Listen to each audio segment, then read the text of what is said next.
तिलक मिट जाएगा, मान लो तुम्हारे पास में कुछ होगा तो वो छूट जाएगा, पर ये गले में पड़ा हुआ रुद्राक्ष, गले में पड़ी हुई तुलसी की माला, अगर तुम्हारे प्राण भी छूट गए तो वो तुम्हें नरक नहीं भेज सकते, वो तुम्हें शिव धाम ही भेजेंगे। भगवान शंकर के धाम। और बहुत बहुत सुंदर भाव कहा है, ध्यान देना। कोई कहे कि गुरुजी हम नारायण को भजने वाले हैं, हम मरेंगे तो बैकुंठ जाएंगे। कोई कहे हम राम को भजने वाले हैं, हम मरेंगे तो बैकुंठ जाएंगे। कोई कहे हम कृष्ण को मानने वाले हैं, हम मरेंगे तो बैकुंठ जाएंगे। कोई कहे हम दत्त को मानने वाले हैं, हम मरेंगे तो हम बैकुंठ जाएंगे। जरा एक बार लिंग पुराण को उठाकर पढ़िएगा, एक बार स्कंद पुराण को उठाकर पढ़िएगा, एक बार गर्ग संहिता को पढ़िएगा, एक बार शिव महापुराण का स्मरण करिएगा, और एक बार ब्रह्म वैवर्त पुराण को भी पढ़िएगा, और एक बार अगर मौका मिल जाए तो नर्मदा पुराण का स्मरण करिएगा, जिसमें स्पष्ट कहा गया, और गरुण पुराण को भी अगर ध्यान से पढ़ेंगे तो उसमें भी स्पष्ट किया गया है, पद्म पुराण में भी स्पष्ट किया गया है कि चाहे तुम राम का स्मरण कर रहे हो, चाहे तुम कृष्ण का स्मरण कर रहे हो, चाहे तुम दत्त का स्मरण कर रहे हो, चाहे तुम किसी देवी का स्मरण कर रहे हो, चाहे तुम किसी देवता का स्मरण कर रहे हो, पर जब जीव के प्राण छूटते हैं, प्राण छूटने के समय पर यमलोक से जो यमदूत मृत्यु लोक में आते हैं, सबसे पहले देवाधिदेव महादेव के पास जाकर पूछते हैं कि मैं इस जीव को ले जाना चाहता हूं, आपकी आज्ञा हो तो ले जाऊं। तब शंकर भगवान जब आज्ञा करते हैं, तब जाकर मृत्यु लोक से कोई आत्मा को लेकर जाया जाता है, कोई जीव को लेकर जाया जाता है। शिव आज्ञा नहीं करे तो कोई जीव को नहीं ले जाता। राम को भजोगे तो भी आज्ञा शंकर ही करेंगे, कृष्ण को भजोगे तो भी आज्ञा शिव ही। तुम ये मत सोचना कि मैंने चतुर्थी का व्रत करा तो मेरे को माता जी वर दे देंगी, वर भी देना है। आप शनिवार का व्रत कर लीजिए, मंगलवार का व्रत कर लीजिए, सोमवार का व्रत कर लीजिए, आप सारे देवताओं का व्रत कर लो, किसी भी देवी का व्रत कर लो, किसी भी देवता का व्रत कर लो, गणेश जी का व्रत कर लो, चाहे ब्रह्मा जी का व्रत कर लो, चाहे किसी देवता का व्रत कर लो, उसका फल बिना शंकर के पूछे मिल नहीं सकता। शंकर जी जब आज्ञा करते हैं तब देवता पर फल प्रदान करते हैं। शिव आज्ञा करेंगे तो फल मिलेगा, शिव आज्ञा नहीं तो फल मिलेगा। इसलिए इस लाइन को फिर से गुनगुनाओ, तेरी कृपा, बोलो बोलो सब बोलो, तेरी कृपा बिना न हिले एक भी अणु, लेते हैं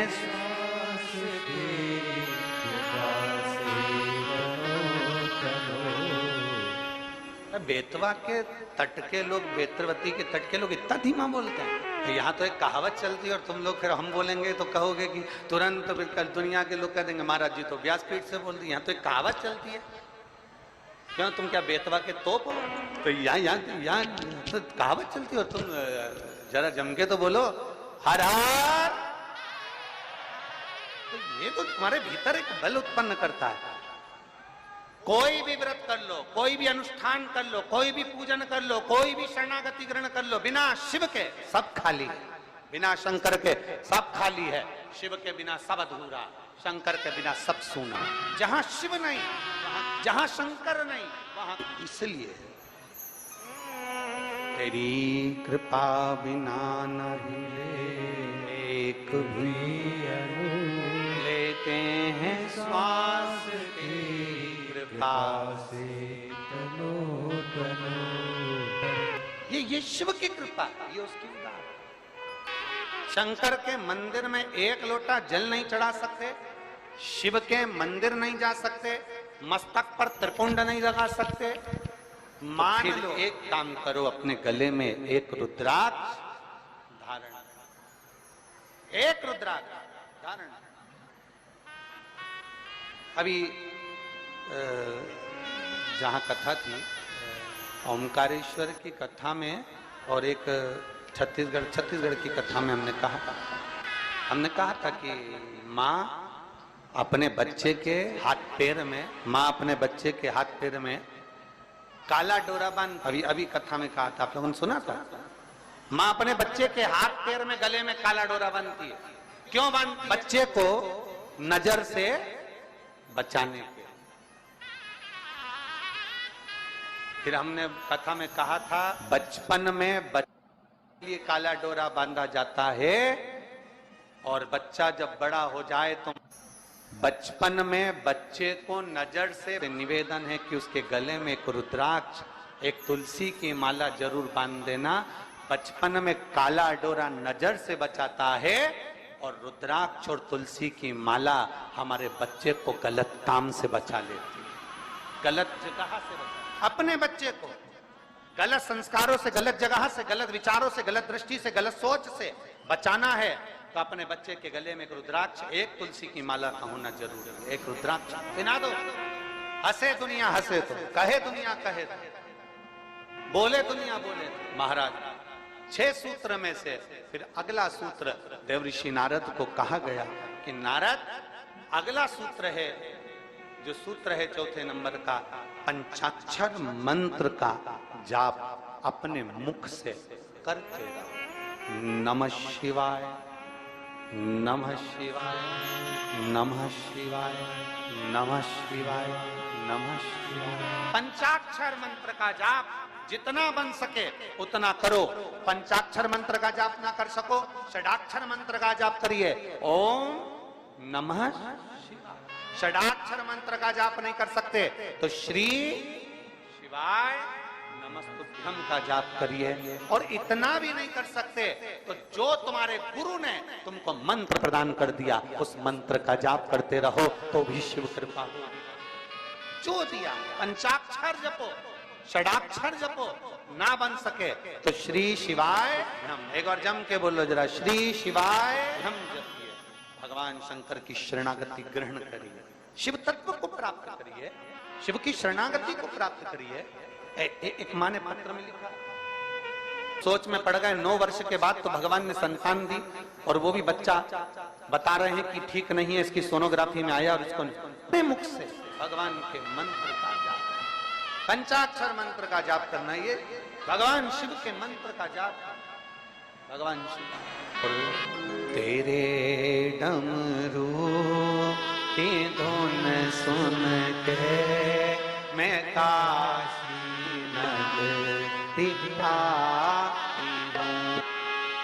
हृदय से बाबा से प्रार्थना। जगह मिले तो बैठ जाओ, ना मिले खड़े रहकर भाव से प्रार्थना। जो पंडाल के अंदर वाले हैं वो लोग तो बड़े भाव से बैठकर बाबा से प्रार्थना करेंगे, दिल से निवेदन। साथ में बोलेंगे, जल वृष्टि अपनी जगह पर है, कार्यकर्ता अपने काम में लगे हैं, आप अपने बाबा से प्रार्थना दिल से भाव से करिए। श्री शिवाय नमस्तुभ्यं, श्री शिवाय नमस्तुभ्यं, श्री शिवाय नमस्तुभ्यं, श्री शिवाय नमस्तुभ्यं, श्री शिवाय नमस्तुभ्यं। इसी प्रकार करते रहिए।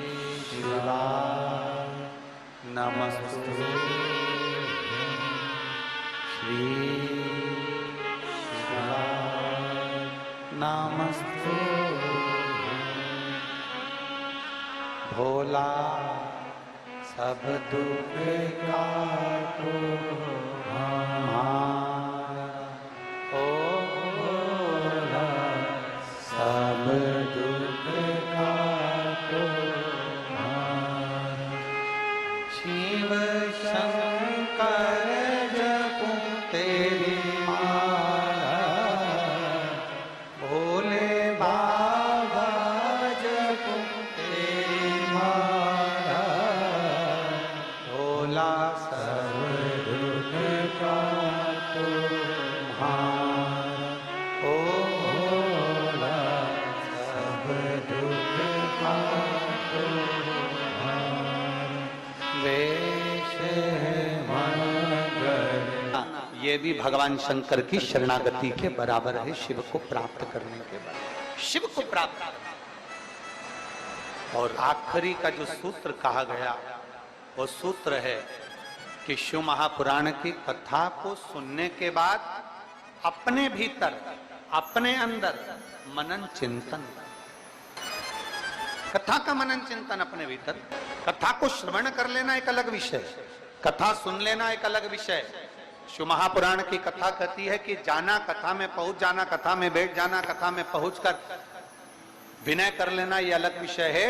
परशु महापुराण की कथा कहती है, कथा में पहुंचने के बाद जितना बन सके उस कथा को अपने भीतर उतारना। बोल बम का नारा है,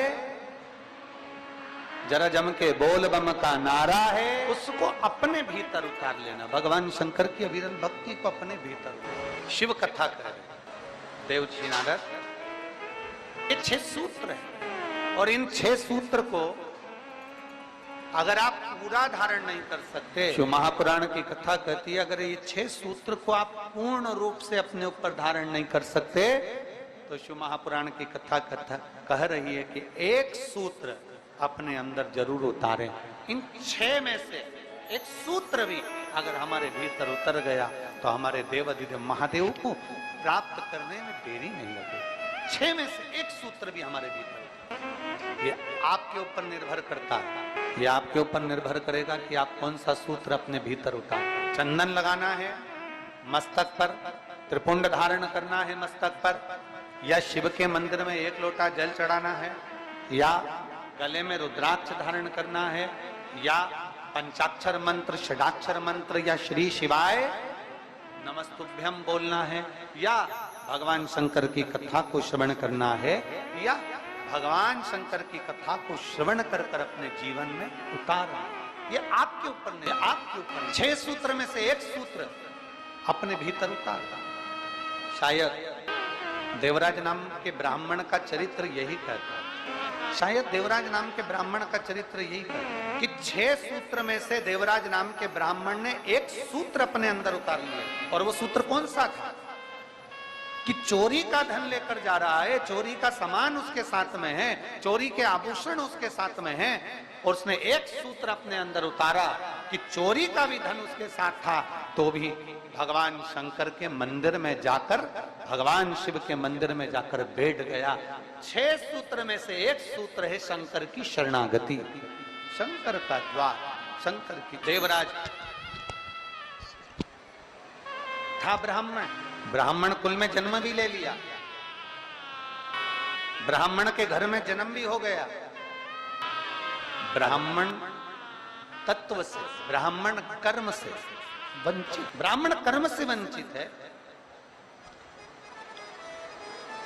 2 चीजें हैं शिव महापुराण में बताई है, एक प्रेम और एक भ्रम। एक है प्रेम, दूसरा है भ्रम। प्रेम बिखरे हुए को भी जोड़ देता और भ्रम कोई जुड़े हुए भी होते हैं तो उनको तोड़ देता। एक प्रेम और एक भ्रम। प्रेम कोई हमारा दुश्मन भी है, कोई गलत भी है, कोई बेकार भी है, तो प्रेम उसको जोड़ने का कार्य करता है, प्रेम उसको संजोने का कार्य करता है, प्रेम उसको जोड़ने का कार्य करता है। एक प्रेम और एक भ्रम। प्रेम जोड़ रहा है और भ्रम तोड़ रहा है। प्रेम का काम है जोड़ना। कोई बिखर गया, कोई चले गया। देखियो शिव महापुराण में एक संवाद आता है, जब भगवान श्री गणेश जी महाराज ने भगवान देवाधिदेव महादेव और माता पार्वती जी की परिक्रमा करी तो प्रथम गिनती में श्री गणेश जी महाराज आ गए। प्रथम गिनती में श्री गणेश जी महाराज आए। जब प्रथम गिनती में श्री गणेश जी महाराज आए और कुछ देर बाद भगवान श्री षडानंद कार्तिकेय भ्रमण करते पहुंचे। थोड़ा ध्यान देना कथा पर, ये जल वृष्टि तो अपनी जगह चलती रहेगी पर कथा पर अपना स्मरण। प्रेम और भ्रम में अंतर देखिए जरा। षडानंद कार्तिकेय कर आए, मोर लेकर गए थे, भ्रमण के लिए गए, कार्तिकेय बाबा आए और षडानंद कार्तिकेय जी ने आते ही अपनी माता पिता को देखा और देखकर दंडवत प्रणाम श्री षडानंद कार्तिकेय जी ने किया। दंडवत जब प्रणाम किया तो प्रणाम करते से ही कार्तिकेय जी की आंख में से जल झलक रहा, नेत्रों से नीर झलक रहा। षडानंद कार्तिकेय जी की नेत्रों से, आंखों से जल झलक। कार्तिकेय जी की जब आंखों से जल झलक रहा था तो माता पार्वती जी ने ध्यान दिया और मां पार्वती जी ने तुरंत कार्तिकेय के मुख की ओर देखा और देखते से ही षडानंद कार्तिकेय को देखते ही देवाधिदेव महादेव से माता पार्वती जी ने कहा कि गणेश जी ने आप और हमारी परिक्रमा करी और उसको प्रथम गिनती में लाकर आपने खड़ा कर दिया, और षडानंद कार्तिकेय जो पृथ्वी की परिक्रमा कर कर आए हैं और उनको कोई पद नहीं मिला है, इसलिए उनकी आंख से जल झलक रहा है। आज शिव जी, हे भोलेनाथ जी, आज आपका जो निर्णय है ना, उस निर्णय ने हमारे पुत्र को तोड़ दिया।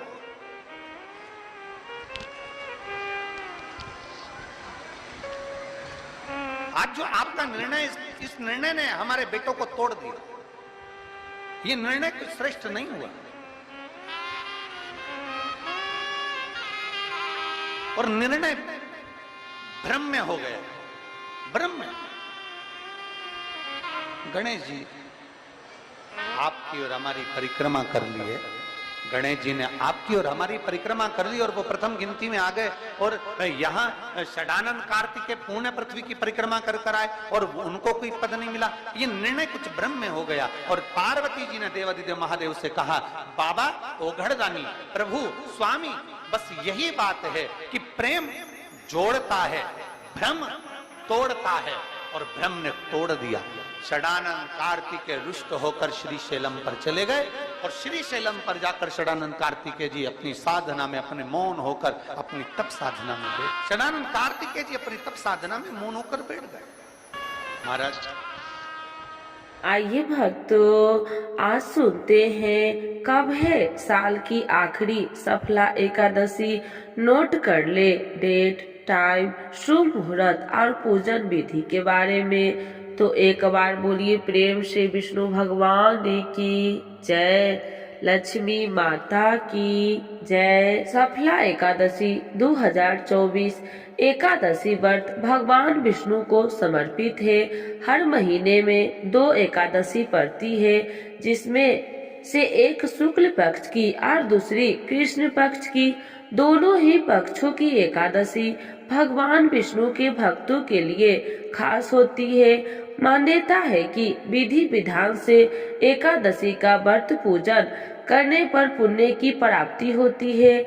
हिंदू पंचांग के अनुसार इस साल की आखिरी एकादशी सफला एकादशी होगी। इस एकादशी व्रत के दिन कुछ खास संयोग बनने जा रहे हैं। ऐसे में आइए जानते हैं कि साल 2024 की आखिरी एकादशी कब है, पूजन के लिए शुभ मुहूर्त और विधि क्या है। दैनिक पंचांग के अनुसार साल की आखिरी सफला एकादशी का व्रत 26 सितंबर को रखा जाएगा। एकादशी तिथि की शुरुआत 25 दिसंबर को रात 10:29 से होगी, जबकि इस तिथि की समाप्ति 26 दिसंबर को देर रात 12:43 पर होगी। सफला एकादशी व्रत का पारण। सफला एकादशी व्रत का पारण 27 दिसंबर को किया जाएगा। इस दिन पारण के लिए शुभ समय सुबह 7:13 से 9:17 के बीच का है। ऐसे में इस दौरान पारण कर लेना अच्छा होगा। सफला एकादशी पर 2 खास संयोग। हिंदू पंचांग के अनुसार इस साल की आखिरी सफला एकादशी पर सुकर्मा और वैद्यति योग का खास संयोग बनने जा रहा है। ज्योतिष में ये दोनों ही योग शुभ माने जाते हैं। इस दौरान कई काम करने से शुभ फल प्राप्त होता है। इसके अलावा सफला एकादशी के दिन अश्वती नक्षत्र और विशाखा नक्षत्र का भी विशेष संयोग बन रहा है। सफला एकादशी 2024 पूजन मुहूर्त। सफला एकादशी के दिन पूजन के लिए 4 मुहूर्त बन रहे हैं। एकादशी के दिन ब्रह्म मुहूर्त सुबह 5:22 से 6:17 तक रहेगा, जबकि प्रातः संध्या मुहूर्त सुबह 4:19 49 से 7:11 तक रहेगा। वही अभिजीत मुहूर्त दोपहर 12 बजे से 12:42 तक रहेगा और विजय मुहूर्त दोपहर 2:04 से 2:46 तक रहेगा। सफला एकादशी पर कैसे करे पूजा? सफला एकादशी के दिन सुबह ब्रह्म मुहूर्त में उठकर स्नान इत्यादि दैनिक कर्म से निवृत्त हो जाए। स्नान के बाद साफ कपड़े पहनकर सबसे पहले सूर्य देव को जल अर्पित करे। सूर्य देव को अर्घ देने के बाद पूजन के लिए सामग्री को इकट्ठा कर ले। पूजन स्थल पर एक चौकी पीले रंग का वस्त्र बिछाए और उस पर भगवान की मूर्ति या तस्वीर स्थापित करे। पूजा चौकी की दाईं तरफ एक दिया जलाए।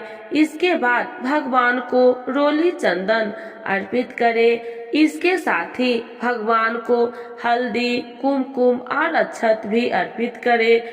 इतना करने के बाद ओम नमो भगवते वासुदेवाय नमः इस मंत्र को बोलते हुए भगवान को फूल, जनेऊ और माला अर्पित करे। इतना करने के बाद पंचामृत में तुलसी का पत्ता डालकर भगवान को अर्पित करे। साथ ही भगवान को मिठाई अर्पित करे।